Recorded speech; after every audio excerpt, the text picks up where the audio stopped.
5 പ്രവാചകന്മാരുടെ പേര് പറയുന്നത്. അതിലുള്ള ഒരാളുടെ ഖബറിന്റെ അടുത്താണ് നമ്മളുള്ളത്. അള്ളാഹു ഇതുപോലെ നാളെ സ്വർഗത്തിൽ നമ്മൾ ഒരുമിച്ച് കൂട്ടും. നമുക്കറിയാം, നബിയും റസൂലും എന്ന് പറഞ്ഞ 2 വിഭാഗമുണ്ട്. കേട്ടിട്ടുണ്ടോ? നബി എന്ന് പറഞ്ഞാൽ ആരാണ്? നമ്മളെ കുട്ടികളുണ്ടല്ലോ ഇവിടെ. നബി എന്ന് പറഞ്ഞാൽ ആരാ? നുബുവത്ത് ലഭിച്ചവരാണ്, പ്രവാചകത്വം ലഭിച്ചവർക്കാണ് നബി എന്ന് പറയുന്നത്. അത് 1,00,000-ൽ ചില്ലാനം നബിമാരുണ്ട്, ഒരുപാടുണ്ട്.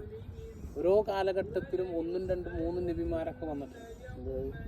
റസൂൽ എന്ന് പറയുന്നത് എല്ലാവരും റസൂലാണ്. നബി ആയവരൊക്കെ റസൂലാണ്. റസൂൽ എന്ന് പറഞ്ഞാൽ ഒരു സമൂഹത്തിന് പ്രത്യേകമായ ദൗത്യം ഏൽപ്പിച്ചുകൊണ്ട് അയക്കപ്പെട്ട പ്രവാചകന്മാർക്കാണ് റസൂൽ എന്ന് പറയുന്നത്. അതിൽ 25 ആളുകളുടെ പേര് ഖുർആനിലുണ്ട്. അതിൽപ്പെട്ട ഒരാളാണ് നമ്മൾ അലിയസ് നബി അലൈഹിസ്സലാം.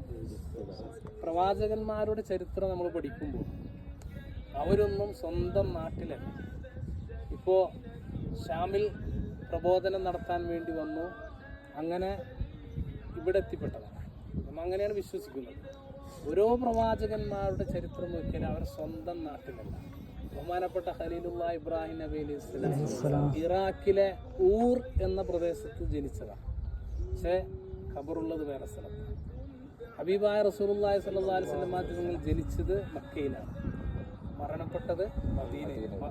അങ്ങനെ എല്ലാവരുടെ ഖബർ നോക്കിയാൽ, സഹാബത്തിന്റെ ഖബർ നോക്കിയാൽ അവരൊക്കെ വിവിധ ദേശങ്ങളിലും സ്ഥലങ്ങളിലേക്കും മാറിപ്പോയി. അതെന്തിനു പോയതാണ്? ദീനി പ്രബോധനത്തിന് വേണ്ടി പോയതാണ്.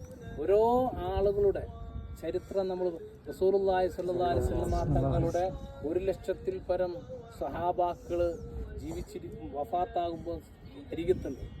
അവരൊക്കെ ജന്നത്തുൽ ബഖീലില്ല, ജന്നത്തുൽ മുഅല്ലയിലില്ല. ജന്നത്തുൽ ബഖീലൊക്കെ വളരെ കുറഞ്ഞ സഹാബത്താണുള്ളത്. ബാക്കി സഹാബത്തുകളൊക്കെ അവിടെ പോയി. അവർ ലോകത്തിൻ്റെ വിവിധ ഭാഗങ്ങളിലേക്ക് സഞ്ചരിക്കുകയാണ്. നിങ്ങൾ ശ്രദ്ധിക്കുന്നുണ്ടല്ലോ അല്ലേ? ഇവിടെ ഞാൻ പറയാനുള്ള കാരണം